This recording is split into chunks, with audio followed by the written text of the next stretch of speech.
All right, Ruth, take it away. Okay, so I want to start this out with a little quote from James Clear. James Clear is the author of Powerful Habits, Atomic Habits. Atomic Habits. And so he says, broaden your interests. It's nice to have at least one surprising hobby or passion. People find it interesting. In many ways, the part of you that is least expected is more respected. And again, that's from James Clear. So you can think about it. The people that you admire the most, they're probably dynamic. They're versatile. They're interesting. They can hang out with anybody and still blend in, like fit in, like just go with the flow. They're not easily tousled by things. They usually have something interesting to contribute to any conversation. They have good things to say about any person. Like when you really dig into it, those are the people that we admire the most. And that makes them high value. And that is something that we want to emulate. As women, we are very dynamic creatures. And it shortchanges us and the people in our close circles and the world when we limit ourselves to a comfort zone. And we want to break out of that and just expand our lives and expand how useful we are and how inspirational we are. Okay. Yeah, I love it because if you exactly what you said, we like people, when you were saying that, a couple of people came to mind. And the reason I love those people is because it doesn't matter what we're talking about. Their mind is open and knowledgeable. Mm-hmm. So they have a lot of things to offer, a lot of knowledge, a lot of experience, a lot of conversation, and I never know where it's going to go. And it's always juicy.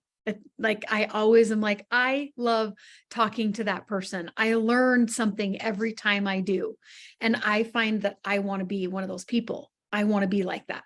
So I think that that's awesome. And that totally just goes with what you're saying. Yeah, awesome. I love it. And that's how I am too. Okay, so the first point, I got 3 big points and we're going to walk through them. So the first point is deliberately design your life. Deliberately design you. Take out a sheet of paper and write down who you want to be. List characteristics, list talents, list experiences. Who do you want to be? In the Bible, we learn that God created everything spiritually before he created it physically. He has a plan. He's a planner, and we are creators, right? That's who we are. So one of the most important things you can create is yourself. Create yourself, be proactive, be intentional with who you are. Now just write it down. Some fun ways to do this is 70 by 70. Pick 70 things that you want to experience or know or do, or, the things 70 before you turn 70. Another thing you can do is 100 list. It's just 100 things at some point in your life you want to do, and really challenge yourself. You can do the little safe things, but do things that are huge and big. You're like, I don't know how the crap I would accomplish that. But it's those things that make us stretch. It's those things that are exciting, right? Like it's so scary, it's exciting. And like, don't hold it back.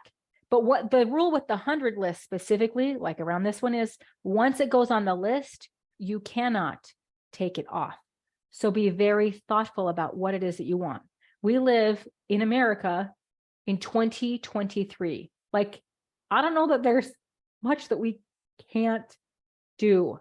Like, that is physically impossible. It's just you putting the crap together to make it happen. So then another fun one is, once you have this big list, break it down to your live list. This is 10 things that you're going to do within the next year. So it can be smaller things, but it still makes it fun. Like, how much dead time do you have? You're like, I'm bored.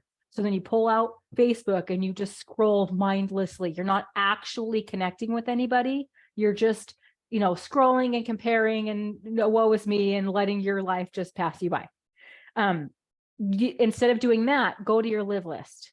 So for example, some things that have been on my family's live list is find the best donut. When we lived in Lexington, we did this. Find the best donut in Lexington.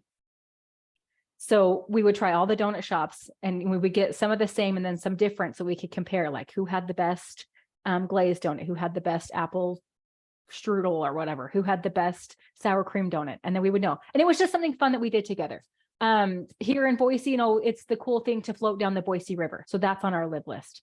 The kids wanted to eat ice cream all day. So that was on our live list. We wanted to go to every park in Lexington, and Lexington had over like 120 parks. So that was actually a big thing. So we never hit the same park twice. Just little things like that. Something you want to go see, something you want to go do, like go on a hike, go on a sunrise hike. So, you know, little things like that. It's not like it's a huge challenge. It doesn't always take a big budget. It's not like climb Mount Everest, which might be on your 100 list, but it's not on your live list yet. Like as you get things going, then maybe that would be, maybe your live list, like if you wanted to climb Mount Everest, then maybe your live list would be take a rock climbing class or something, like, you know, those kinds of things. So you break it down.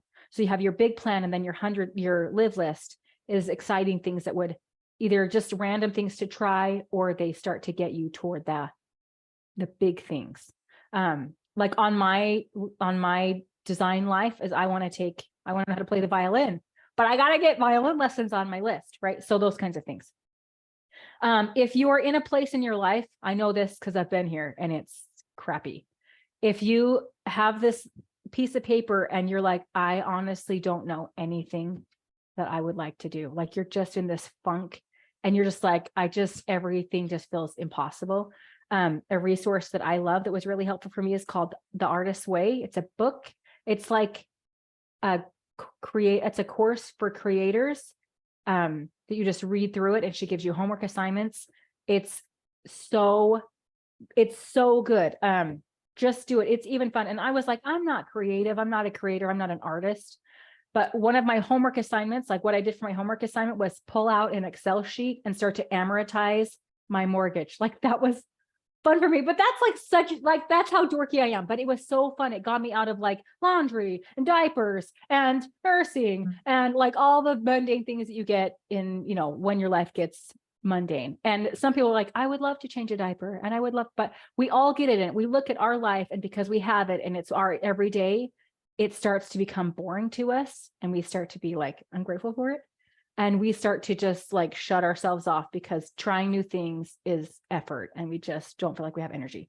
So that book, Artist's Way, I can't emphasize enough that it is fantastic. Lots of great exercises in there to get you out of your funk and back into an interesting person.